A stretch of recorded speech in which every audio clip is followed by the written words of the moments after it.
Do you want to know how to change the front discs and pads on your Saab 9.3? Stay tuned and let me show you how.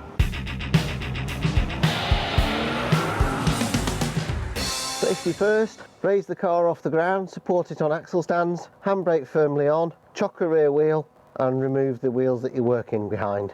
With a flat screwdriver, remove the clip that holds the brake hose to the suspension leg and free the hose. With a 5mm hex, remove the disc retaining screw and put a brake hose clamp on the brake hose. With the ignition key in to release the steering lock, turn the steering fully to the side that you're working on.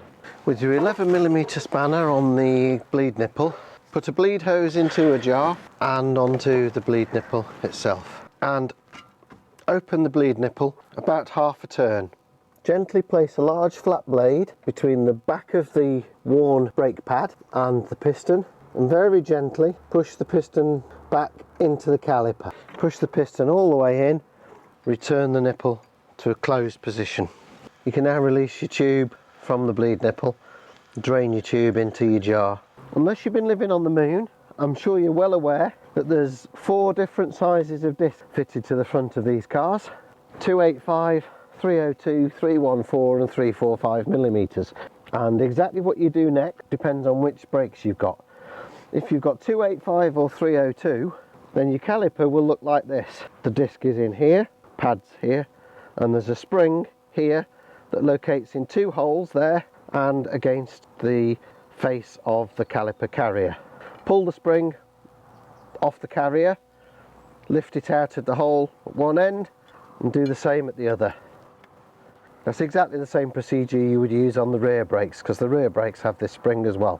If you've got 314 or 345 discs, then this is what your caliper will look like.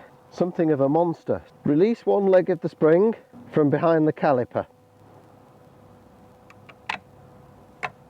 and then put your screwdriver in that little gap between the spring and the clip that's on the back of the pad and move the clip on the pad away from this tang so that this tang comes free of the little locating hole it has on that clip. From here on in, everything else is the same again.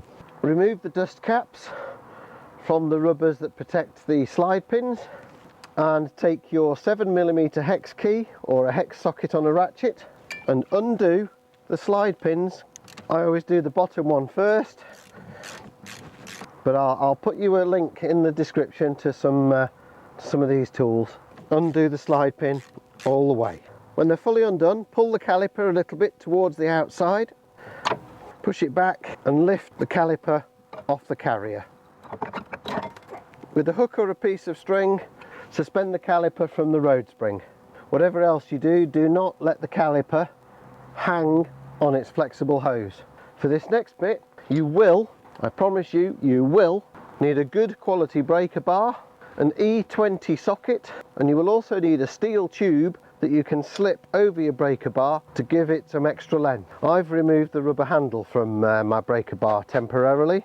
Easy enough to do by holding this in a vise, putting a 16mm spanner over there and knocking it off with a hammer. Place your E18 socket over the carrier bolt, slip your steel bar over your breaker. Very gently and very carefully proceed to undo the caliper carrier bolts. You only need to undo them about 30 degrees initially, and then after that you should be able to do it by hand quite easily. Repeat on the second bolt. These bolts have got thread lock on them and are therefore quite difficult to undo by hand, except for just the last bit. If you're really lucky, the disc will come loose from the hub, and when you lift the carrier away it'll just fall off. But the chances are that you're going to have to apply a bit of brute force, which doesn't matter, we're replacing the disc anyway.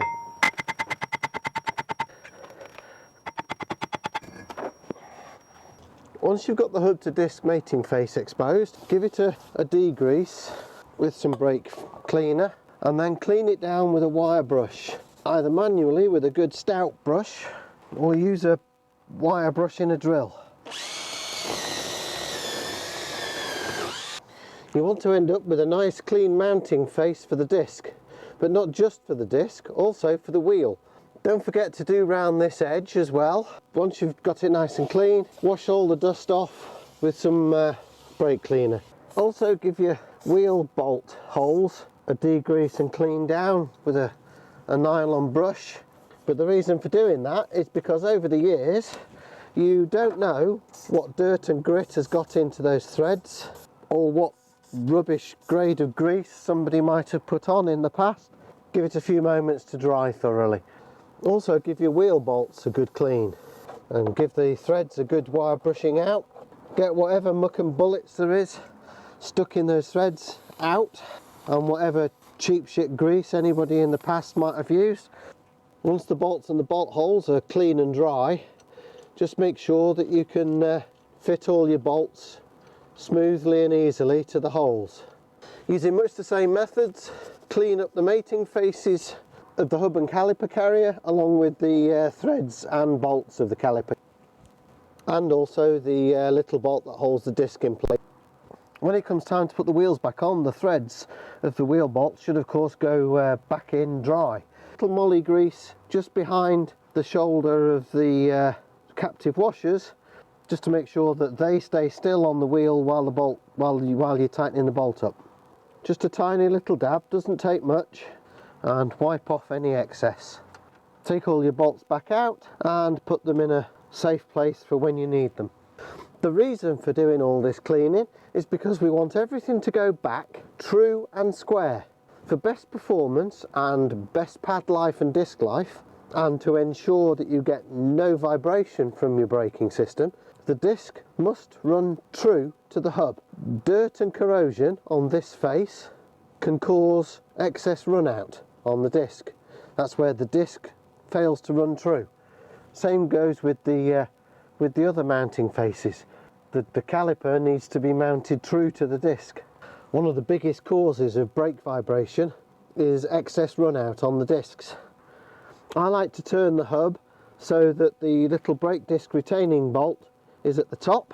Having thoroughly cleaned down the mounting face, just apply the tiniest bit of Ceratec or a similar non-metallic brake suitable anti-seize. I'll link to some suitable products further down. Literally just the lightest smear around the mounting face is all that's required. Now at this point, be sure to check the instructions that come with the disc, or on the box, or on the disc manufacturer's website.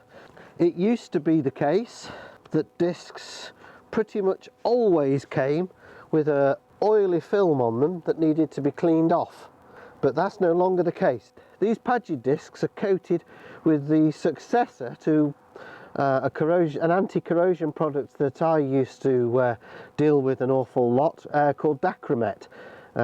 Dacromet is a little environmentally unfriendly, and an environmentally friendly version has been developed, and that's what these discs are coated in, all over, inside and out. And there is no need to clean these discs down before fitment. They come in the box ready to fit. The only slight advice I would give beyond that is do give the mounting face to the hub a quick wash down, just to make sure that there's no dirt on there that might cause a run out problem. Find your disc retaining hole so you can put it at the top, leave it about 1/8 of a turn loose, and just waggle it about a little bit to make sure that it's properly seated, and then tighten up the bolt just hand tight. It can't come off in service because the wheel is on there, and if in the process of doing that you did get any greasy paw prints on the disc, clean them off.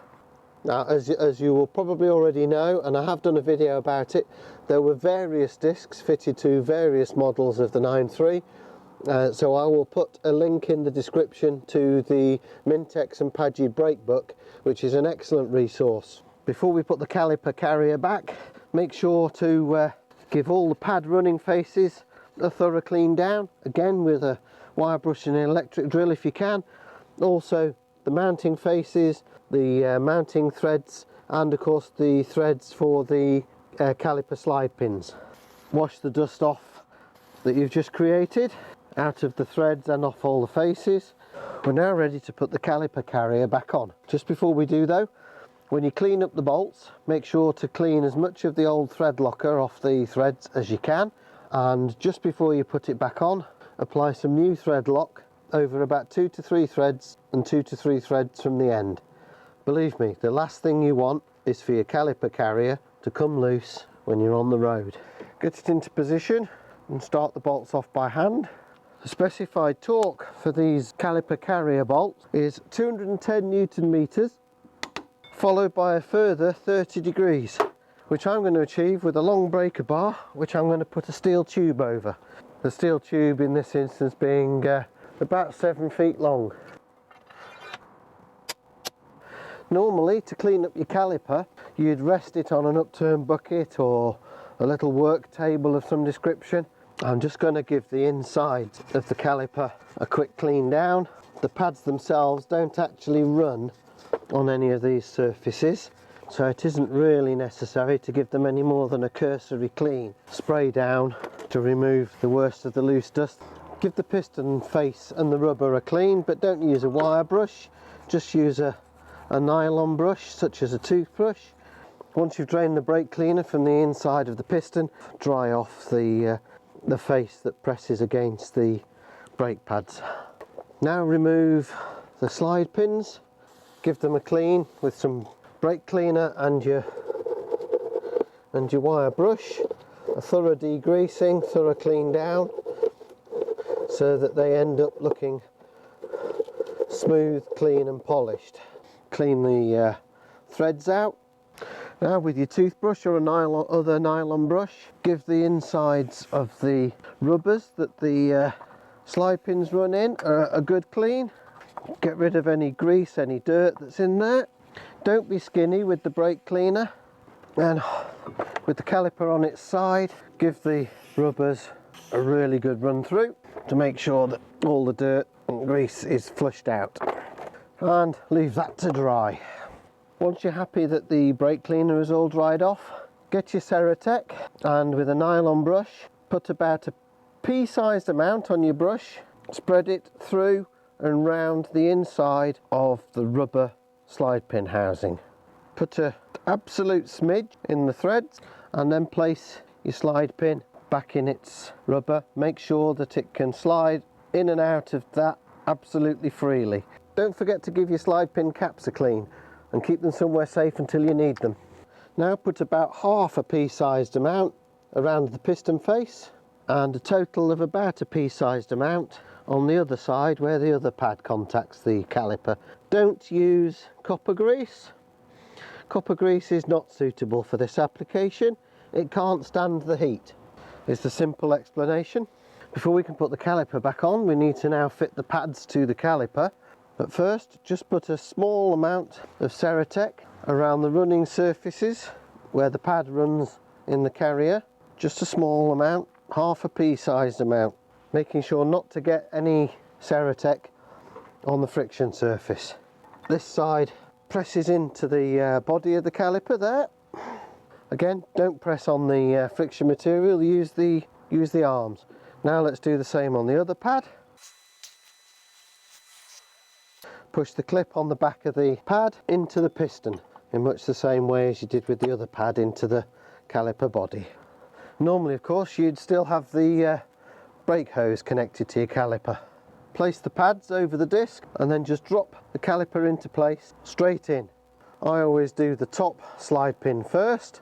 Got it positioned just right, it should go straight in and the thread should bite straight away. You might have to waggle it round just a little bit. Whatever else you do, don't cross thread the slide pins. Yes, I've been there and done that. The slide pin threads are usually M11, so even if you've got a tap and die set, chances are you've not got one of those. 28 Newton meters. Torque for the slide pins. What I do is just use a 6-inch 3/8 drive ratchet and do them hand tight, and then make sure to fit the slide pin caps. If you've lost the slide pin cap or they're damaged, then renew them. Brake manufacturers recommend that you get a new fitting kit with pads each time.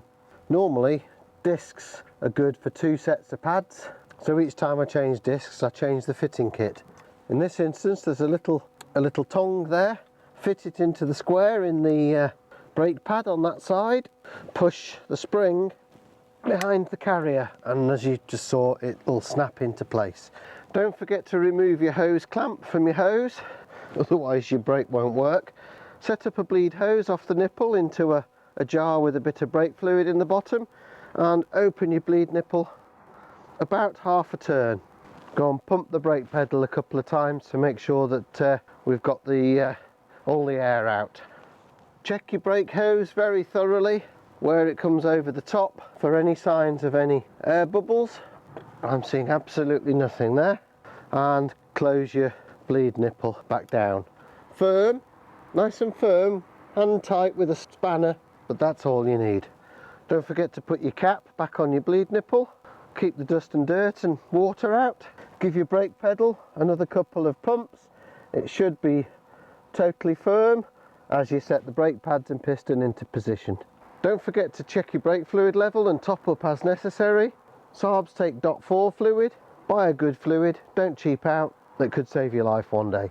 You should be able to see your brake fluid level through the side of the master cylinder. And a top tip, when you're working on your brakes, never leave your brake fluid reservoir with the cap off. Only take the cap off if you're actually filling up or checking the level. Never ever renew brake pads and discs on one side only. Repeat all that on the other side, and then you can put your wheels back on, drop the car back on the ground. I hope you got value out of this video. If you did, please give it a like down by the title. Maybe consider buying me a cup of coffee if it really helped you out and saved you some money.